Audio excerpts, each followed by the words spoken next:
जैसा कि आपको पता होगा कि हमारा लंग्स संख्या में 2 होता है और हर लंग लोब्स में बटा हुआ होता है। ये दोनों लंग्स आपस में कैसे जुड़े हुए होते हैं? सबसे पहले एक बहुत बड़ा सा पाइप जैसी संरचना होती है जिसे विंड पाइप कहते हैं या ट्रैकिया भी कहते हैं। ये विंड पाइप 2 भागों में बट जाता है दोनों लंग्स के हिस्सों के लिए, और ये दोनों ब्रांचेस भी कई सारे ब्रांचेस में बटकर बिल्कुल पतली पतली पाइप की तरह संरचना बनाकर अंत में अंगूर के छोटे छोटे गुच्छे की तरह दिखने वाले संरचनाओं से जुड़े जाते हैं जिसे एल्वियोलाई कहते हैं। ये एल्वियोलाई के चारों ओर ब्लड कैपिलरी जुड़ी हुई होती है। जब हम सांस लेते हैं तो एल्वियोलाई के थ्रू ऑक्सीजन ब्लड में जाकर मिल जाता है और ब्लड से CO2 एल्वियोलाई के थ्रू नाक से बाहर निकल जाता है। देखिए, ये एल्वियोलाई बहुत ही ज़्यादा इंपॉर्टेंट होता है। ये एल्वियोलाई ही दरअसल ऑक्सीजन को ब्लड तक पहुंचाने का काम करता है। अगर किसी भी तरीके से ये खराब हो जाए, अगर इसके फंक्शन में थोड़ा सा उतार चढ़ाव आ जाए तो व्यक्ति बहुत बुरी तरीके से बीमार पड़ता है। ऐसा बीमार पड़ता है कि डायरेक्ट ऊपर ही चला जाता है।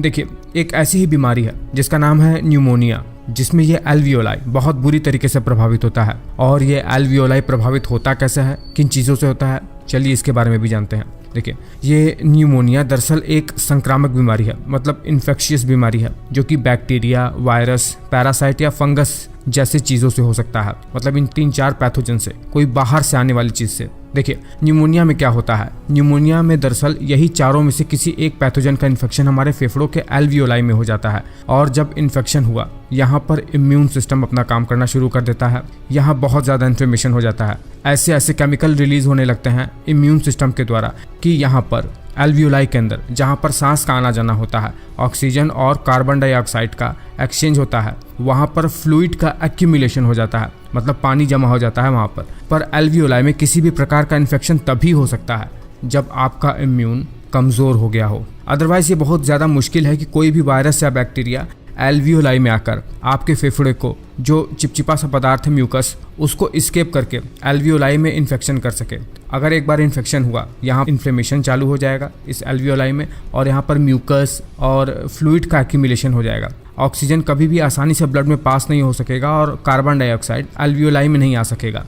अगर किसी व्यक्ति को न्यूमोनिया हो गया तो सांस लेने में बहुत दिक्कत होगी, कमजोरी होगा, बुखार होगा, मेंटल कन्फ्यूजन होगा, हेडेक होगा, मसल में दर्द होना शुरू हो जाएगा। ये सब चीज़ें होने लगेंगी। जब न्यूमोनिया इतना ज़्यादा खतरनाक हो जाए कि व्यक्ति को बहुत ज़्यादा सांस लेने में दिक्कत होने लगे तो व्यक्ति को वेंटिलेटर पर भी चढ़ाना पड़ सकता है। कोरोना में तो यही हो रहा था।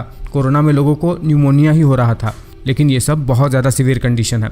इसीलिए न्यूमोनिया में बहुत ज़्यादा व्यक्तियों की मौत भी देखा जाता है भारत में। अगर न्यूमोनिया इतना ज़्यादा बढ़ जाए कि इसका बैक्टीरिया या वायरस ब्लड के थ्रू ही शरीर के बाकी अंगों में पहुंचना शुरू हो जाए तो वहाँ के अंगों पर भी सीरियस इन्फेक्शन करना शुरू कर देता है। और कभी कभी तो ऐसा देखा जाता है कि लंग्स के एक साइड में बहुत ज़्यादा फ्लूइड का एक्यूमुलेशन हो जाता है, जिसे एब्सेस कहते हैं। ये एब्सेस लंग्स के बाहर भी हो सकता है। इसका इलाज क्या है? इसका इलाज, अगर इन्फेक्शन बैक्टीरिया की वजह से हुआ है, एंटी बैक्टीरियल मेडिकेशन, वायरस से हुआ तो एंटीवायरल, और अगर फंगल इन्फेक्शन है तो एंटी फंगल मेडिकेशन के थ्रू इसका इलाज होता है।